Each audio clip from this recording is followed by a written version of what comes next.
Hello mga kalandi! And I'm back! Muli na naman tayo nagbabalik sa mundo ng pagbablog. And for today's video, tayo ay gagawa ng isang pangmalakasang video dubbing. And for today's vlog, of course, tayo ay magluluto ng aking paborito, Korean black bean noodles. So everyone mga kalandi, tara, samahan ninyo akong lutuin at mukbangin itong Korean noodles dito na naman sa isang food vlog na aking gagawin. And let's start sa pagpapakulo ng tubig. Once kumulo na ang tubig, ilalagay na syempre natin ang ating noodles. Antayin lang natin na lumambot ang ating noodles habang kumukulo, kulo. Ayan, pag malambot na ang ating noodles, pwede na natin ilagay ang toppings. Toppings nga ba yung tawag dito? Basta yun na yun. Ingredients. And then mix.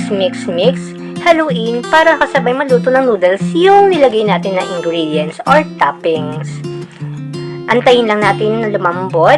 Siyempre, kanya-kanya naman tayo ng standard pagdating sa lambot ng noodles. Ayan, ako kasi gusto ko yung malambot talaga. As in, malabsa. Ayan, ano ba tawag doon? Semi-overcook? May ganon. Well, anyways, kanya-kanya naman tayo ng gusto. Basta ako gusto ko ganon. Ayan, so antayin lang natin na lumambot. Lambot, kasing lambot ng kalendin nyo. And for our next step, ang gagawin natin ay salain ng noodles together with its toppings. Ayan, we will strain it galing dun sa kanyang pinagpakuluan. Of course, this is not a soup noodles or ramen, kaya dapat natin siyang gawin. Ayan, so ano pa bang gagawin? Pagpagin, pagpag. And next thing that we will do, syempre, ilalagay na natin siya sa plato. Ayan, ang epic pa ng paglagay ko. And that's it. Next naman ang gagawin natin is to mix the seasoning. Pero bilib ako dito sa noodles na to kasi hindi siya powder. Ayan, kita naman ninyo, sauce, very saucy. Ayan, simutin lang natin. Make sure na walang matitira para sulit na sulit.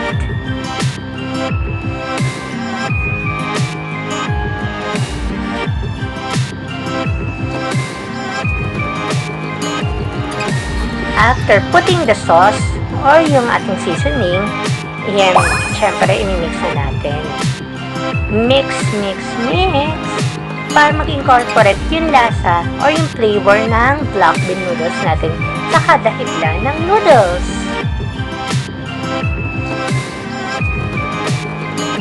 And when you're done mixing, yan, ready to serve na ang ating black bean noodles.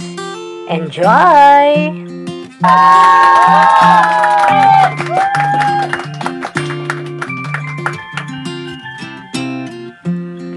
And oops, may nakita pala akong leftover na chicken fillet sa ref. So, syempre, gagawin natin ng recipe yan para masama sa mukbang. Unang gagawin natin is to slice or to cut the chicken fillet para pumasok yung flavor na gagawin natin, which is Korean inspired. Kasi nga, black bean noodles, Korean, K-pop. Connect! Well, nakita niyo naman may samjang, diba? So, let's start. Unang gagawin is, syempre, put butter. Wow, butter talaga.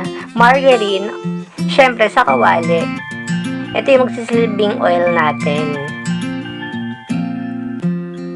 Ayan, so naglagay tayo ng onti lang. Syempre, low fire dapat to, para hindi masunog. Next natin is ang ating onion. So, nakadepende naman sa inyo kung gaano karaming onion yung ilalagay niyo. By the way, sarili ko pong recipe to. So, kung meron kayong nais idagdag or mga kung anong suggestions, so pwede naman. Next is soy sauce. Siyempre, hindi tayo mabubuhay kung wala tayong toyo. Ikaw, may toyo ka ba? Next na ilalagay natin is ketchup. Ayan, ito yung magbibigay ng tamis. Wow, tamis sa buhay. Dito sa lulutuin natin. At magbibigay lapot sa sauce na gagawin natin. And syempre, kanya-kanyang katub lang yan, tansya-tansya, so we will add water. Kasi feeling ko nauubos na siya. Yan, then mix, mix, mix, and mix. And of course, this will be a Korean dish, kaya syempre, nakita nyo samjang, ilalagay na natin. So again, kanya-kanya po tayo ng kutob. Kung maraming samjang yung gusto nyo ilagay, pa pwede naman.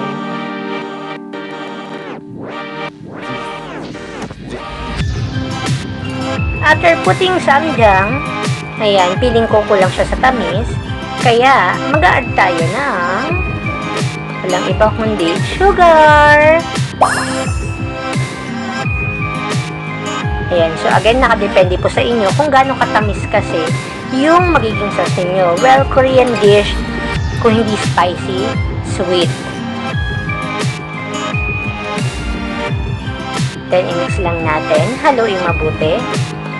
After nyan, ready na ang ating sauce, kaya ang gagawin natin is to put our chicken fillet.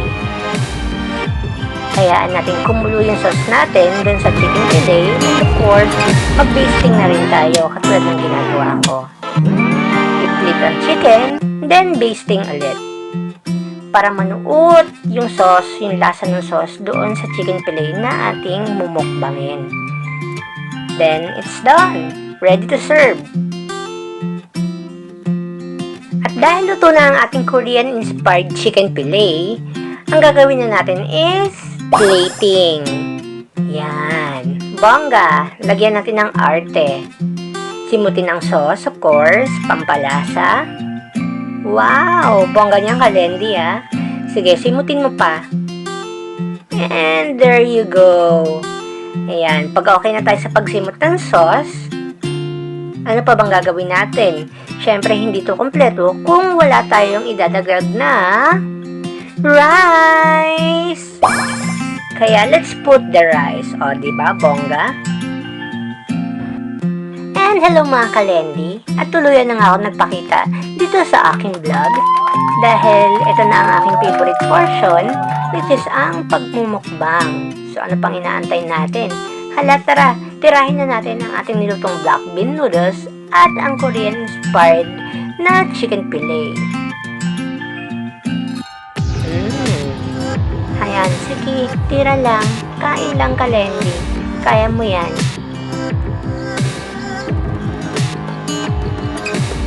Next, yung chicken naman, samahan mo ng rice para bongga. O, diba? Katulad ng sunflower mo sa gilid. Bongga-bongga. Hala, sige, i-enjoy ang pagmukbang. Pero inom ka naman ng tubig, baka mabilukan ka.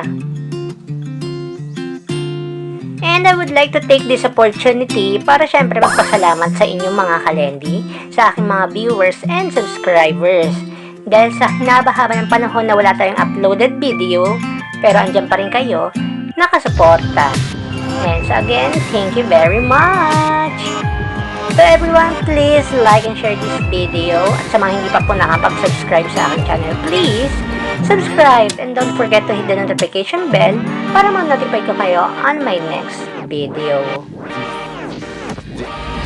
And ayan, patapos na tayo magmukbang mga kalendi. Ayan, kaya mo yan. Ilang subo na lang. Last one. Ay, hindi pa pala. May chicken fillet pa pala. Go, kalendi. Matapos mo na. Inom ng tubig.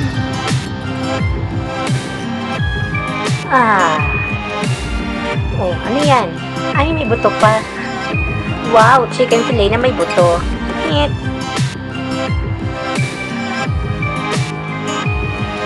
And two more. And last one. And we're done.